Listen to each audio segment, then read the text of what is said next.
আমরা জানি মাননীয় স্পিকার, বাংলাদেশে ঘাটতি বাজেট দেওয়ার একটি সংস্কৃতি আছে। যাদের দৃশ্যমান কোনো ব্যবসা নাই তাদেরকে ঋণ দেয়া হয়েছে, পরিবারের হাতে ব্যাংকগুলোকে একটির পর একটি তুলে দেয়া হয়েছে।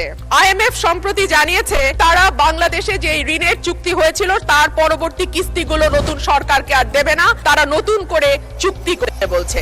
অর্থমন্ত্রী কি করে এই বাজেট বাস্তবায়ন করবেন এবং সম্পূরক বাজেটে যেই টাকা তিনি চেয়েছেন পরিচালন ব্যয়ের জন্য। মাননীয় স্পিকার, আমি কয়েকটি পরিসংখ্যান দিয়ে শুরু করি। বাংলাদেশের জিডিপির আকার ৬৮ লক্ষ কোটি টাকা, জিডিপির প্রবৃদ্ধি মাত্র ৩.৪৯%, মূল্যস্ফীতি ৯.৫%, খেলাপি ঋণ মোট বিতরণকৃত ঋণের ৩৫.৭৩%, যেটা টাকার পরিমাণে এসে দাঁড়ায় ৬,৪৪,০০০ কোটি টাকা। সামগ্রিক ব্যাংকিং খাতে মূলধনের পর্যাপ্ততা ঋণাত্মকে গিয়ে দাঁড়িয়েছে, সেটি এখন ঋণাত্মক ২.৬৪%। বেসরকারি খাতে ঋণের প্রবৃদ্ধি কমতে কমতে ২২% থেকে নেমে দাঁড়িয়েছে ৫%। বাণিজ্য ঘাটতি বেড়েছে এবং হয়ে দাঁড়িয়েছে $২২.২১ বিলিয়ন।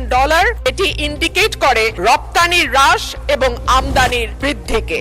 আগে যেটা ছিল ২২%। শ্বেতপত্র বলছে বাংলাদেশ থেকে গত ১৫ বছরে পাচার হয়ে গেছে $২৩৪ বিলিয়ন, অর্থাৎ বছরে প্রায় ১৪ থেকে ১৬ বিলিয়ন ডলার পাচার হয়েছে। অন্যদিকে গ্লোবাল ফাইন্যান্সিয়াল ইন্টিগ্রিটি বলছে বছরে $৮ বিলিয়ন দেশ থেকে বাইরে গেছে। বাংলাদেশের ব্যাংককে রাজনৈতিক হাতিয়ার হিসেবে গত ১৫ বছরে ব্যবহার করা হয়েছে। যাদের দৃশ্যমান কোনো ব্যবসা নাই তাদেরকে ঋণ দেয়া হয়েছে, পরিবারের হাতে ব্যাংকগুলোকে একটির পর একটি তুলে দেয়া হয়েছে।